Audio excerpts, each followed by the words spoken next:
मैं चुनौती देता हूं केजरीवाल को कि 850 दुकानें जो खुली हैं वहां मोहल्ला सभा करें और मोहल्ला सभा करके ये तय करें मोहल्ला से कि वहां दुकान खुलनी चाहिए कि नहीं खुलनी चाहिए। इन लोगों ने मजाक बना दिया।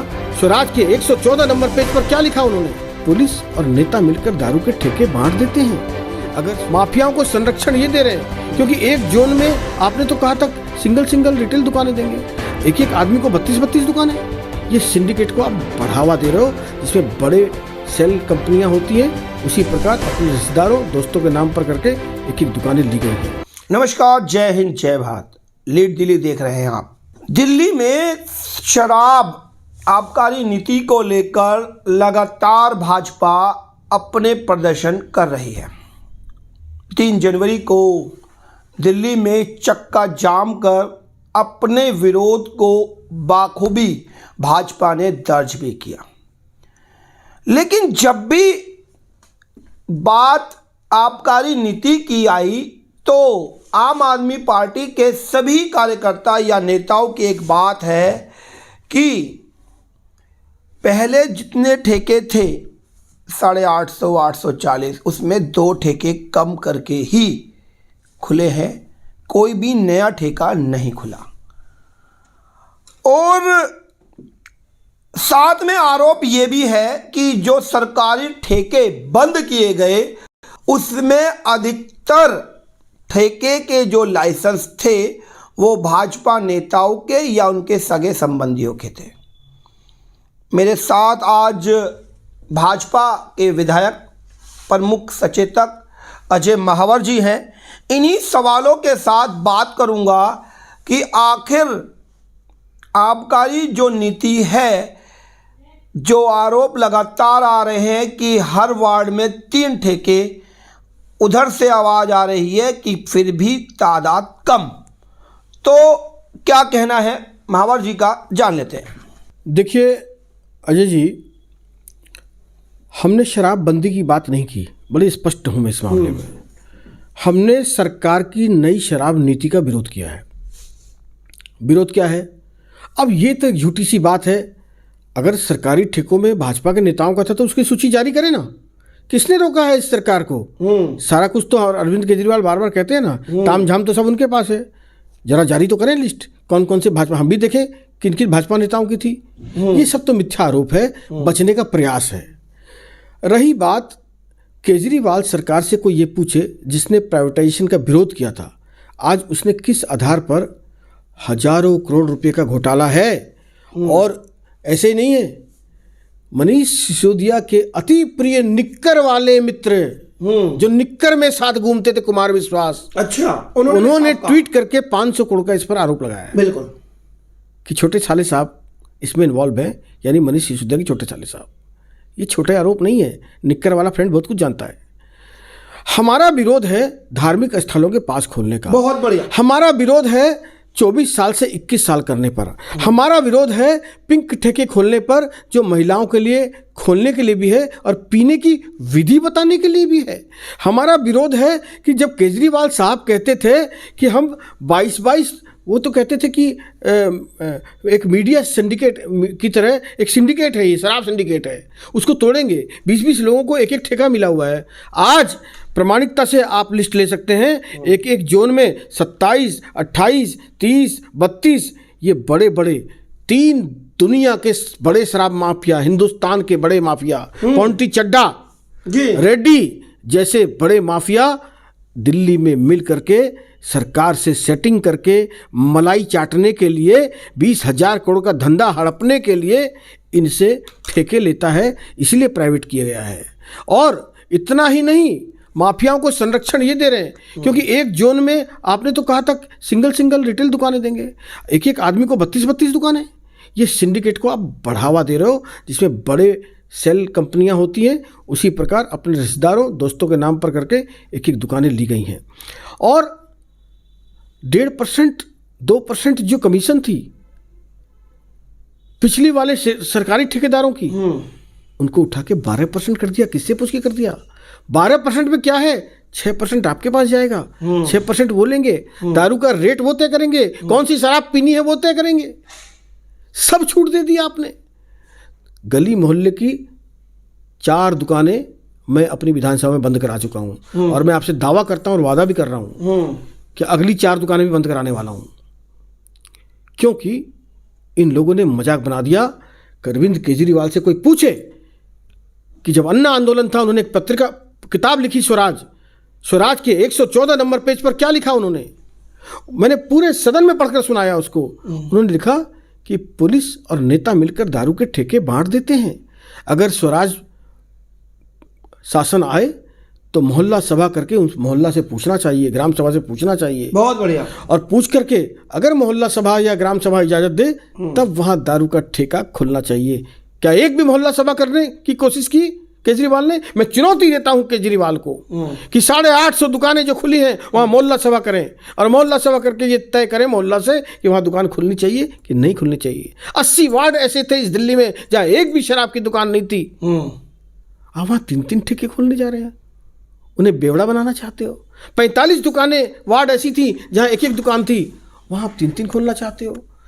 आप कोई भला नहीं कर रहे, भला का नाटक कर रहे हो। आप महिलाओं को क्या करना चाहते हो?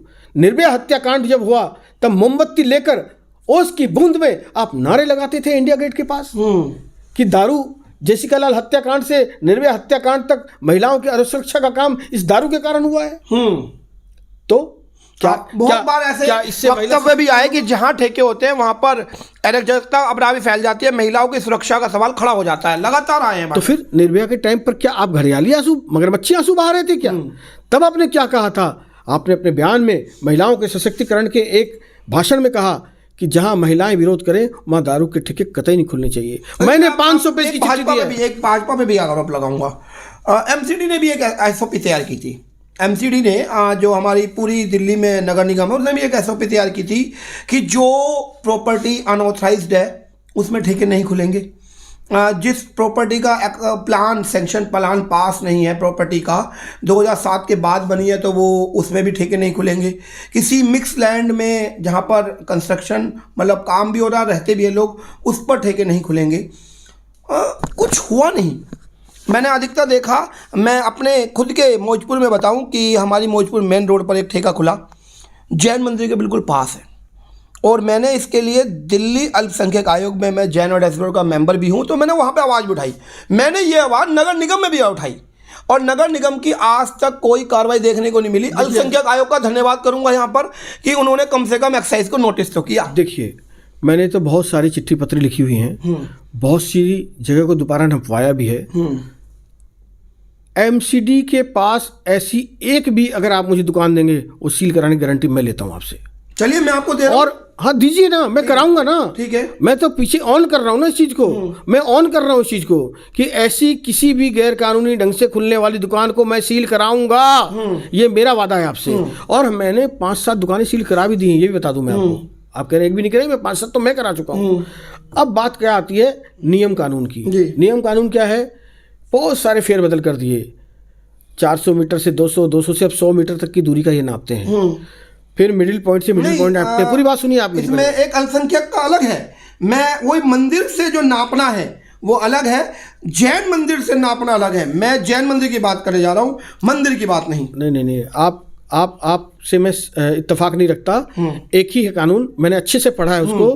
कोई भी धार्मिक स्थल, स्कूल, उससे 100 मीटर की दूरी होनी चाहिए जी। इसमें इन्होंने क्या किया कि किसी की दीवार छू रही है तो उसको नहीं मानते, ये कहते हैं मेन डोर से नापेंगे। अच्छा, एक बात और बताओ। Main door to main door. हाँ, एक पूरी बात कर लीजिए मुझे। उसमें क्या है, एक इन्होंने कानून में नया चीज डाल रखी है, 400 स्क्वायर फीट कवर्ड एरिया होना चाहिए। यानी कि अगर भजनपुरा का हनुमान मंदिर 50 साल पुराना भी है लेकिन वो 200-250 स्क्वायर फीट है तो उसको वो नहीं मान रहे। हनुमान जी के मंदिर के पीछे ही ये ठेका खोल दे रहे हैं। तो ये गलतियां हैं इस कानून में। अच्छा, एक बार मैं और बताता हूं, इसमें एक पेचीदगी और भी है।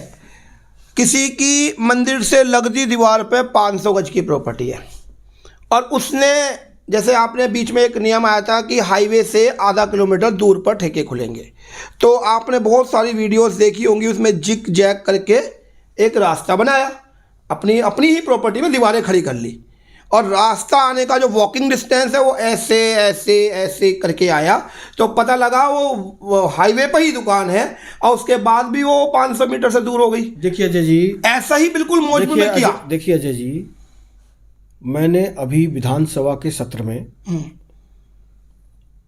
4 तारीख को, इसी 4 जनवरी को यह मुद्दा उठाया है जी। सरकार ने मुझे जवाब दिया, सरकार का लिखित जवाब है मेरे पास। हाईवे पर मैंने जवाब पूछा, ये आधा किलोमीटर तक 500 मीटर तक आप नहीं खोल सकते। सरकार ने जवाब दिया कि हमारे पास इसकी कोई जानकारी या प्रावधान नहीं है। मैंने सुप्रीम कोर्ट के जजमेंट को निकाल करके सदन पटल पर रख दिया, सदन पटल पे मंत्री जी के सामने रख दिया, और मैं अब आपसे कह रहा हूं कि मैं कोर्ट भी जा रहा हूं। मेरे पुश्ते पर 3 दुकानें खुली हैं खजूरी चौक समेत। वो तीनों दुकान अवैध हैं, 500 मीटर के दायरे के अंदर हैं। तत्काल प्रभाव से आबकारी विभाग को इस पर एक्शन लेना चाहिए।